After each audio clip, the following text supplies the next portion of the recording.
Good question, friend. Is the top when Murad buys? No. Murad, he's a gentle heart. He's a respectful man. He's humble. He doesn't have it in him. I know what type of investor he is. He's just gonna hold. He's gonna hold. But you never really know, man. Anybody could just click G. We've seen people do it before, but yeah, I don't think he's gonna capitulate into PulseChain or anything. Unless we go so high that he's forced to answer questions about it on a panel. Right?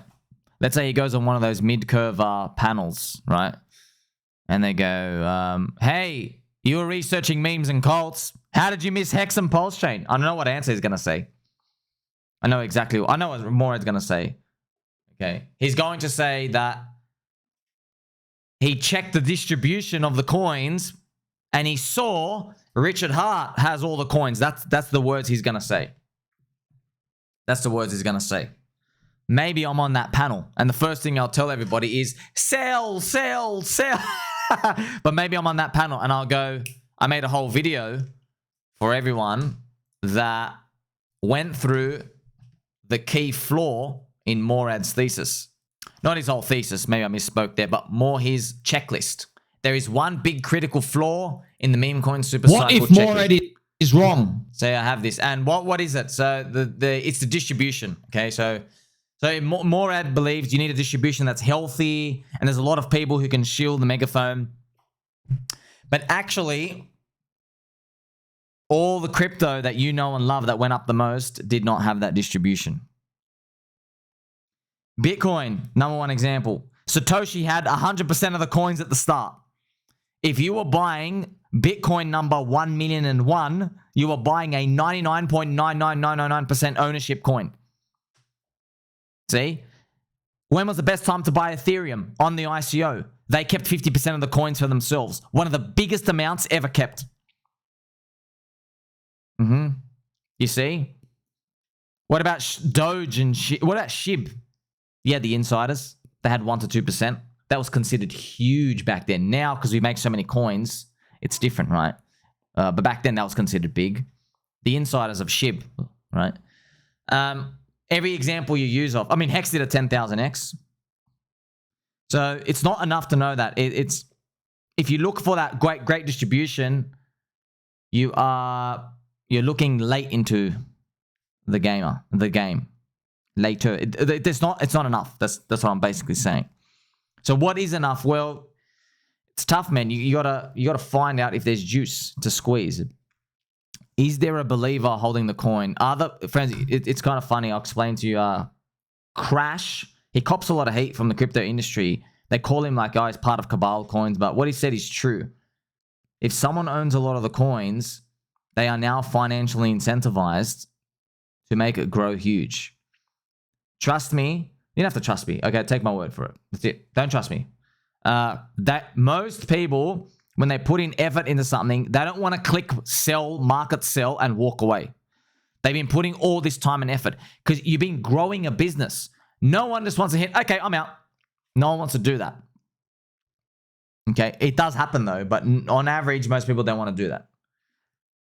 They don't want to just get rid of it in 2 seconds. Okay, because now they're all in. They've invested so much time. Okay, they don't want to let go of it. Because when you let go, you have to go to something else. You have to monkey branch out. All right, and if you have your eyes set on something else that you want to monkey branch to, it's rare you'll just use a crypto to bunny hop out and you'll do it successfully. You'll most likely cheat too early. So, you know, a lot of these people, they're like, hey, I'm a Wall Street guy. I just want to buy it to make it 2x. Yeah, they bought Bitcoin at 30K. They're selling at 60K. They're going to watch it go to 600. They won't be on it. Same a lot of the mainstream crypto influencers who are scum. They are just taking subscription fee money. They're going and buying Miami real estate and all these other junk stuff, real estate, stocks. They take money out from their subscribers and they go out there. Okay, they're not believers. So yeah, man. So you know, that's why it's an interesting question. Just for everyone else watching us up. So just to clarify, right? Mr. Moon Launch asked, is the top in when Murad buys, saying to PulseChain and stuff? I don't think he will. Okay, but it will be interesting if it goes up so far. He has to talk about it. It's like, well, You know, the distribution. Richard Hart owns all the coins. No, he doesn't own all the coins. Technically, maybe. Technically, maybe. But that's the thing. It's the finer details that technically and maybes. That's the difference between a coin going to zero and coin going to the moon. Okay? Just like, hey, CumRocket.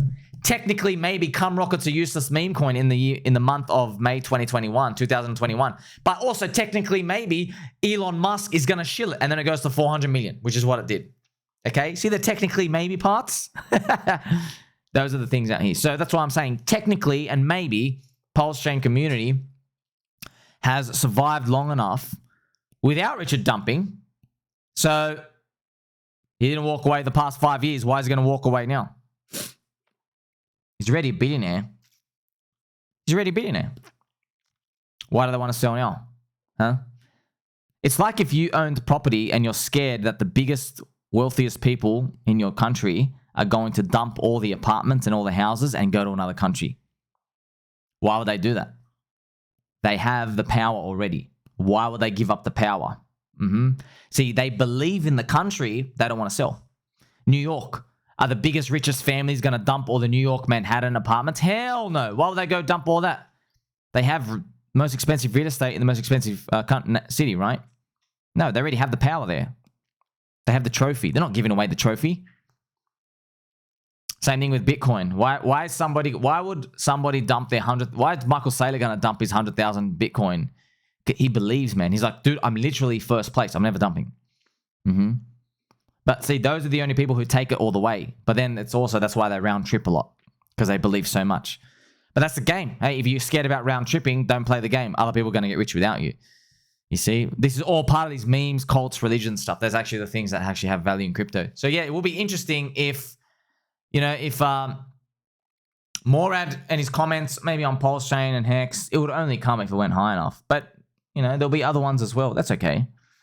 Doesn't really matter, man. All that matters at the end of the day are those new buyers outside of the crypto industry right now, what they come and do. They didn't see Richard Hart twerking, man. They didn't see that. Do you know what they're going to see is they're going to see your friend Sommi with a fluffy microphone. Okay, I've almost got 4,000 videos now, literally. They're going to see me say to them the truth, which is there are 178 content creators. There are 72 streamers. Most of them doxed faces, okay, which counts for a lot in crypto. Accounts for a hell of a lot. Putting your life at line, your family on the line. You're literally all in. Okay?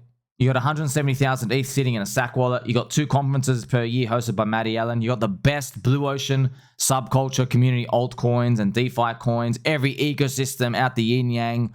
Long-term mindset. Bootstrapped by the Hex cult. The badge of honor surviving minus 99%. Gate kept everywhere. They keep trying to kick us down. We keep coming back up. And you're telling me you want to fade this? Good luck, brother. That's what I'm saying. Good luck. Good luck. Sooner or later, you're going to have to talk about it, okay? Now, it's either going to be you talk about it because you made the right move and you secretly owned it, or you're going to talk about it because you go, but I fumbled the biggest lollipop of a lifetime. Oh. You know, that's how it's going to be, friends, for most people. That's how it's going to be out there, okay? So it's going to be the biggest fumbling for a lot of people, but that's all right. That just has to, someone has to come and buy at 50 billion. You know what I mean? What do you think Max Kaiser was thinking when Michael Saylor in 2014 said Bitcoin's going away in 5 seconds? It said in 2013. It was at $600 or $800. He goes, yeah, it's a fad. It's going away just like poker. Max Kaiser is still holding today. Bitcoin went from $600. Yes. It goes to 60,000. 2 cycles later. 2 or 3 cycles later, yeah? From 2013 to 3 cycles later, 2021. Michael Saylor is now doing $1 billion of leverage to buy his coin at 60K. So Michael Saylor, he wouldn't put $1 in 2013. Fast forward 8 years, he's now leveraging $1 billion to buy the coin at 100x higher price. $600 wasn't good for him. $60,000 was great for him. See? Now he's forced to talk about it. That's what I see with PulseChain. I see that as well.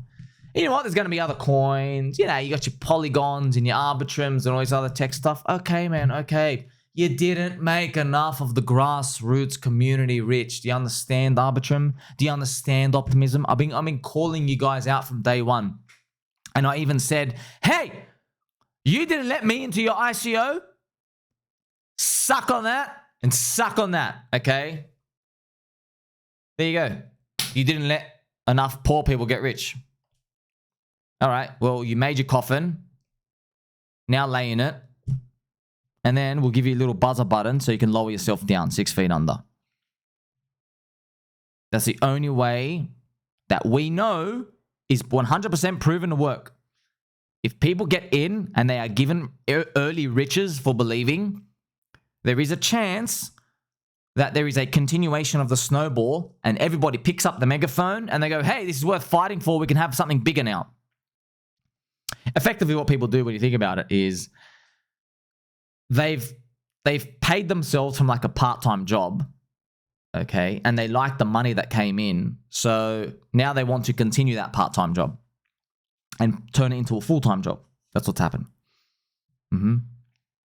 That's effectively what it was. So, but why don't most people do it? It's because the greedy VC insider scum, what they will do is they don't want to give you and me, poor people, money. They want to keep it for themselves. And they want to shield to retail at the end of the crypto cycle. That's why. Richard Hart did what the Bitcoin thing was. The Bitcoin, well, Satoshi, we just threw it out into the world, right? But Richard Hart, he looked at it, he goes, oh, wait a minute. If I reward people early and I pump it up myself and I hand out money to the community, people would want to protect their bags because they don't want to see it go to zero. That's exactly what happened. When you have a $10,000 portfolio, now it's grown to 300K, you don't know what else to buy at this point. You got no idea. But if you have someone like your friend Sommi now telling everyone, hey, listen here, your 300K one day can be 3 million. You got to pick up the megaphone with me. We have to keep staying in the game and believing. Right? You stay in the game and you believe, you will get that 300K. That's why I've told everybody Metcalfe's Law. How are you going to get a 10x of the price? You have to get around a 3x of the user base. You see? Well, we can get a 3x of a user base. That's why I've told you, friends. Oh, Bitcoin has 320 million people holding. PulseChain's only got 200,000. Okay? Even when it has 2 million people, right, it will be 100x price higher. Even when we have 2 million people, Bitcoin might have 1 billion. We're like, hey, we have 2 million people. You're telling me we can't get to 6 million by that point? That's another 10x of your price increase after that. Because Bitcoin's got like 500 million, man. We've only got C, friends, C. But it's all up to everybody picking up the megaphone. Okay, so Murad, everyone else is going to make money in the memes and all these. It's great. It's great for everyone's bags altogether. It is. And yeah, man, there's going to be stuff that just goes so high. We're all going to have to talk about it. But that's it. That's the game, man. That's the game. But if you don't have a community who's actually trying to get the name out there, you lose by default. So that's why PulseChain's different, man. 99% price drop still wasn't enough to kill the community. So that's why it's a cult. It's literally a cult. I'm literally telling you that all your money got wiped and you're still here yelling. You're still here yelling with the energy. Okay, that's worth a lot. A lot. Okay, not financial advice. But if I could write a book and I was talking to, maybe I was in a university. Okay, and I'll tell them, guys, if you see megaphones being picked up by people's hands and they're yelling about a coin after it drops 99%, go all in on the community. Don't even think twice. Just literally go all in. Okay? Now, I know most people are scared to go all in. Throw something in, bro. Just throw something in. You don't get this often. 99% price drop. Still here. Still believing. No one's going to believe me, though, until the price is up. Okay, so just watch my subscriber count would go parabolic with the price growth. I saw that's happen with Ansem and also happened as SPX 6900 went up parabolic. Murad's thing went up as well. You understand? So it's kind of funny how, like, I've been talking about this in 2022. I got the lowest subs. Why? It's because it's a Richard Hart thing. Now, I've got a lot of their coins out there, but for some reason, once even if I'm like 2% Richard Hart, everyone's like thinking 100% in their mind. Like, oh, but that's okay. Screw them. We don't need them. We don't need them. They're going to need us. Okay? They do need us. They're watching my videos already. Like, subscribe, belly button, all. Don't forget he loves you.